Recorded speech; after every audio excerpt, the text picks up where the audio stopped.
Hi there, this is Derek from Pacific Coast Auto in Japan, and we're taking a look here at a Toyota industrial truck camping car. This one here bought from auction for export to Canada. Now these vehicles are pretty common on our YouTube channel. People tend to really like these Japanese style small camping cars. I mean, for Japan, this is a very big camping car. They have a lot of cool equipment inside, for example, toilet, shower, burners, fridge, AC, all of that stuff, but in a mini size and oftentimes with a diesel engine. This one here comes with a gasoline engine, and so it is a little bit different, but it's interesting for me to see our first ever gasoline engine. They don't run the regular Toyota engines. This is an industrial engine, which they would use in the smaller industrial trucks or the forklifts, and so you get a lot of reliability, even more than the regular Toyota engines, and just not very much power. And so I would be a little bit concerned about a small 2-liter engine in a vehicle as big and as heavy as this. However, you can just go slowly on your trips. And isn't that what you should be doing on your trips anyway? It's the journey, not the destination. This is the auction inspection sheet. This is the information given to us from auction. So this was bought at the auction here in Japan. And for export, you can see these are the other cars that we have at the moment. And there are no other campers in there. That's because we don't actually do an awful lot of campers. I mean, we do some, but not that many. And there's good reason for that. If you are curious about buying one of these, send us an email and we will explain it to you. But buying at auction wholesale, like through a company like us, gives you very little information about the vehicle until after you buy it. And so you don't know much about the condition or the layout, just what's posted on the auction sheet here and a couple of pictures of the vehicle. And so it's not a system that's for everybody, but we tend to get a lot of inquiries anyway because something like this is unique and you can buy it direct from the auction for a pretty good discount. A lot of people want to know the prices of these. We don't mention on the videos, but typically the auction cost of the big size campers, which are also legal in the USA, tend to be in between about 1 million to 2.5 million, depending on the condition. And I'm not going to mention what price this one was because it's private information for the person who bought it. And then it's based off of the Camroad, which is an industrial truck. And so you get the industrial chassis, an industrial engine, and very much coolness. So if you're interested in looking at the interior, someone usually posts a link to the timestamp, and then if I see that, then I'll pin it, and so look in the comments section for that. And let's go over this. I'm going to translate it from Japanese into English. So it's a year 2002. This one legal for Canada and many other countries, not legal in the USA. That needs to be 25 years old, but the Camroad started in 1993, so they are legal for import. Camroad camping car. This is a Rayobax version, is the model name of it. 2000cc gasoline engine, auction grade 4, interior B. So the condition of this one, inside and out, is quite optimum. You can consider this one to be a bit of a higher price one, especially with the very low mileage, 56,570 kilometers. And keep in mind, being the industrial truck, these are meant to go like 300 to 500,000 kilometers within their lifetime, sometimes even more. And so this is very, very much a baby in terms of the mileage that it has already driven. So this one here is a purchase trade-in from the previous owner. It's Van Tech is the company that makes the back section, and their model is the Leobax. There's 2 bunk beds in the rear, making this one a very interesting interior compared to most of them. Usually you get a little bit of a sofa and a bed, but this one here you get 4 beds in total, so it's very interesting. Comes with a toilet, sink, 2-burner stove, toll collection box for Japanese highways, a heater for when the camper is off, a reverse monitor. I'm sorry, I read those 2 backwards. Dyslexia. Yeah. Rear AC for when the van is off. Comes with fridge side awning. Up there it comes out. And the camping equipment has not been checked by the auction, and so check that out yourself for details. Comes with owner's manual and comes with an electrical cord so you can plug this into the camping site. That last comment is the most important one because the auctions that sell these are auctions that are meant to sell regular cars. And regular cars are a lot easier for the auctions to check. Camping cars come with a lot of things that could possibly go wrong, and so you kind of have to be a little bit able to take on the risk if you want to buy one of these through a company like us. Otherwise, what you would do is you would buy from a dealer that has already bought it, figured out the niggles in it, fixed some things, and then is selling them, but typically the markup is going to be pretty high on a vehicle like this. And so if you're a do-it-yourself kind of person, it's good to buy yourself. So steering wheel wear, it actually has no wear according to me. Carpet is dirty, again, really not that dirty at all. And underside and frame have surface rust, nothing that I would be concerned about. All of these everything in the vehicle looks good to me. Rear section is dirty. That's the living area. Interior liner is ripped. This is probably the biggest problem I see on the car. Rear box has some paint fade. It's really not that bad. Various scratches and dents. And then if you look on this here, we got paint fade here, paint fade here, paint fade here. It says a scratch on the back. This A3 is a little bit of a problem, but it's really not that bad. A3 means a level 3 scratch. And then it says rust on the front, which I was a little bit worried about because it doesn't show exactly where the rust is. And sometimes it's right on the gasket of the windshield, which is a big pain when it comes to trying to repair it. But the rust on the front is only right here. It's very tiny and very manageable. And so no issues there in my opinion. Okay, so I'm going to do the walk around here of the exterior. And pardon me that took so long. A lot of times these auction sheets take time to translate.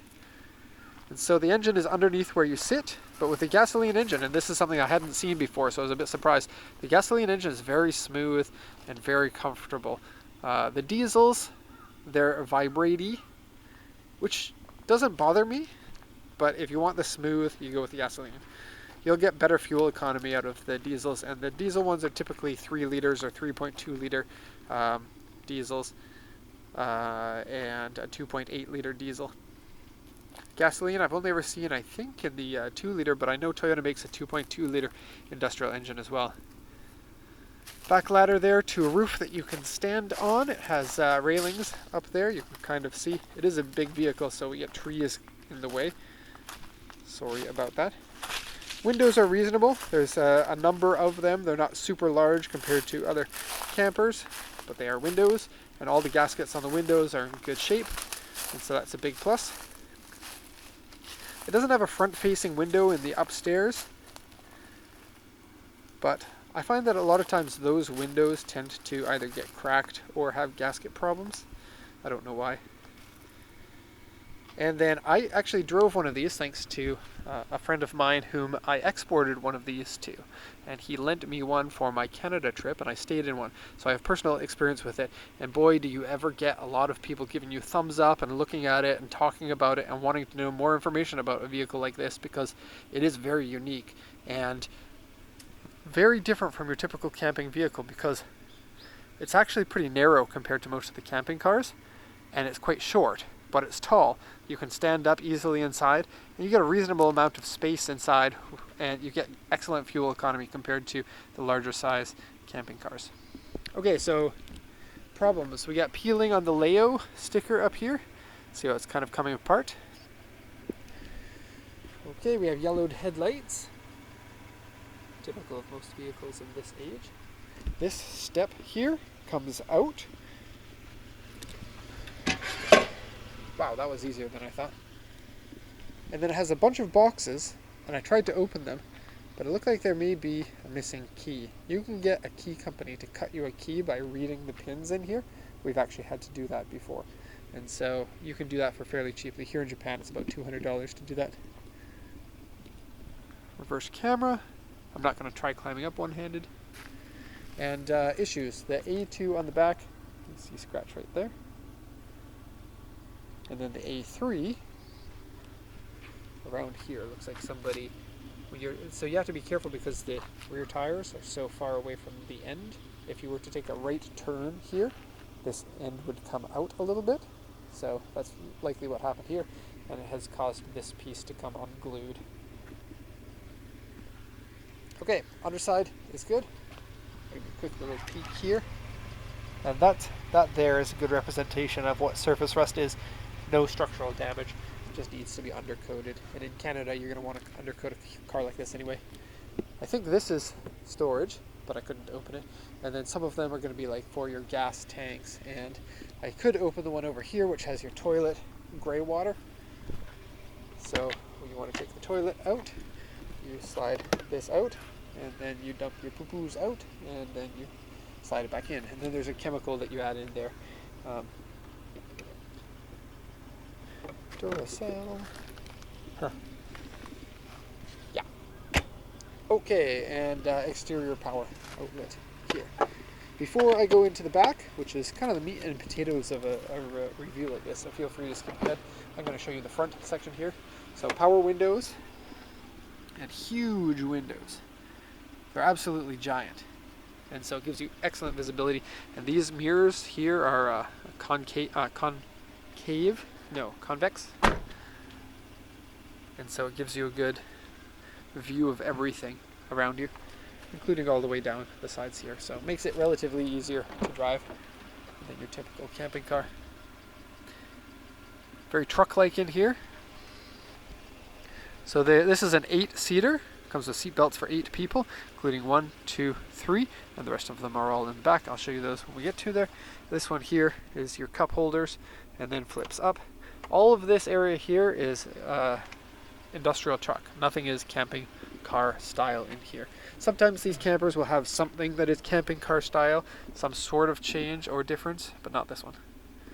You can see there, 56,663 kilometers at the time of shooting this. AC works perfectly, mechanically power steering, brakes, throttle, everything is good. Lots of vroom vroom. Tiny little little cabinet there, glove box. I don't know why I can't speak English anymore. All this living in Japan. Some rubber mats that the previous owner had put in. Looks like we get no mat here. And we're on to the back. And I quite like the one with the bunk beds. They're made for kids though, so if you don't have kids, this would be the incorrect camper. Or unless you're extremely small. So there's a lock here for the door. You lock it right there. I'm not actually going to do it. Screen door, of course. And then this one here slides in order to make sure that the bugs don't come in. This lamp is cracked. Okay, with the step it's easier, but I'm going to go in no step version, so watch my legs. Oh, how did I get that dirty? Oh man, I must have touched a tire. Whoops. Oh, the tires are 2016. Yes, so good for like another 10 years or so. Okay, going in. So, compared to other campers, a much, much bigger table. It's like 50% bigger than your average camper. This part here is your regular dining table with 2 seats over here. And 2 seats over here. And then these seats here will become the bed. And then on this version of it, the bed here is a 1-person bed. Typically, you will either have a 1-person bed here or a full-size bed. Oh, actually, no, I may be wrong about that. With this piece here sticking out, it leads me to believe that there is a piece that goes there to make it a full-size bed, or at least a double bed. Okay, so big place to eat. Very good. Turn around, and instead of getting your sofa bed, you get a 1-person seat here with a section of the kitchen that can flip down to become extra counter. This is a big deal because it gives you a nice big cooking area if you need compared to your regular campers. So very good. 2-burner stove and a reasonable size sink. And you get 2 different sink heads, so probably hot water, cold water maybe? I don't know. Don't know. Oh, water pump's on right now. I should turn that off. Okay, you get place, toaster, and you're going to have to bear with me here, light, because this video is also for the buyer to see what they got. And so some areas are going to be a little bit slow. This is a heater vent up there, and a shelf in here. Also heater vents there, heater/AC. Here's a view of that table area from this side. And then this is a Toyota Camroad style top, so this is quite interesting. Here I got tons of room head-wise, and then it slopes down there. This section here is the bed. You can see all the bed stuff up there, but this slides back all the way to there to extend the bed. And then this one becomes your camper's biggest bed. And it is pretty big. Like a full-size person can sleep head over there and feet over here. I think you get about 180 centimeters here. Here's the rip to the interior liner. And it looks like it's the wallpaper that's ripped. I don't really know. I was touching it. It didn't seem like it went past the wallpaper. And then all of those other cushions come into this area here. You can still use this area while this is open, but I don't think that you would typically do it. And you kind of have to slouch if you're on this side. You can see me here. Or the kids can sit on this side. But I suspect the adults would be sleeping up here, and hopefully the adults go to bed after everybody else. And it's very cool that this slides back in like that to give you more spacious feeling area, and I quite like that. Okay, so fridge is down here. Let's have it open there. Very nice and clean inside, and no bad smells inside the camper. We also have cabinets down here, electrical outlets here for appliances, and then some of your circuit breaker stuff. Here are the two beds in the back. They are small, but they look like they're made for kids. You have window here, window there, and window down here, so nobody gets to feel like they're in prison or they're in a dungeon. I think an adult could fit in here. Pardon me for having my shoes on, but I just want to test the size. Yeah, for sure. 180 centimeters here, so an adult would be able to sleep here. You probably won't be able to see much, but there's a cabinet here. And shelf up here for your Nintendo Switch or your Nintendo DS.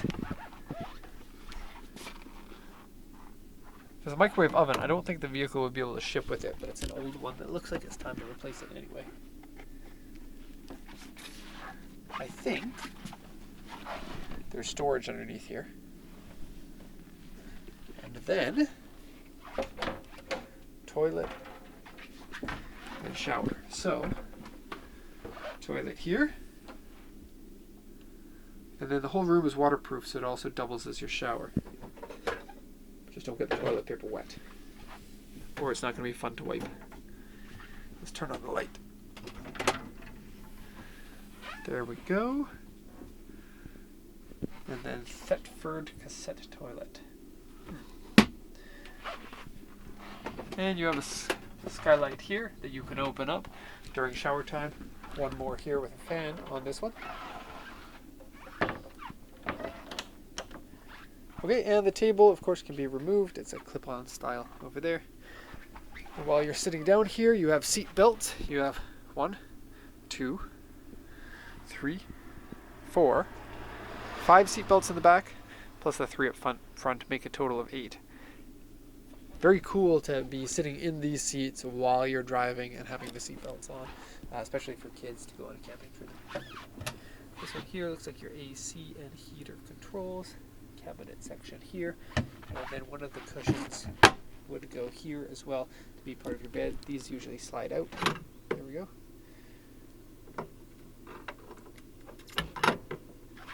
Oops, a little bit hard to put in one-handed.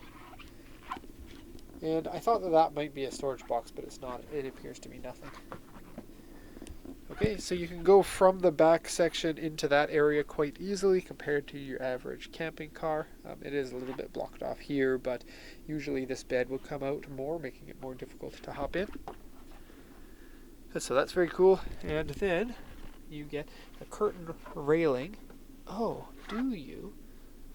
How do we do this? I'm confused. I suppose this is your curtain railing. Oh. Okay, so curtains go up along here. Typically you would have curtains that go along here as well, but I don't see any. So front window has no curtains, which could be a problem for privacy depending on where you're camping. You don't want somebody spying on you while you're sleeping. And then inside here is some storage underneath there and seat belts. And same thing goes under here. Pop that up. So storage. Secret storage and seatbelts area. So, very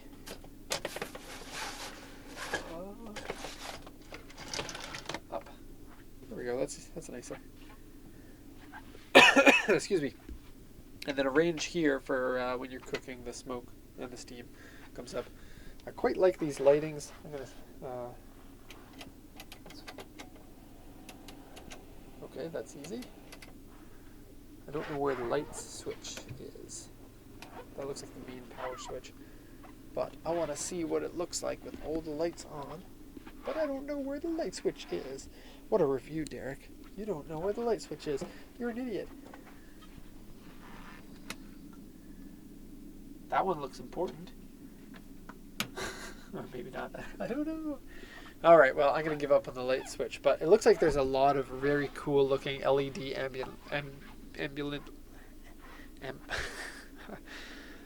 give up time. Walking out. Ambient lighting. Close the door. So smooth and quiet, the engine. That was the big takeaway for me. It was very shocking. Okay, so that is the review. 20 minutes, I guess, is not bad for one of these videos. I like to do them a little bit faster, but camping cars usually need a lot more checking up. So, very cool vehicle. Condition inside out looks to be extraordinary. So, if you have any questions, please let me know. Otherwise, thank you for watching, and have a nice day.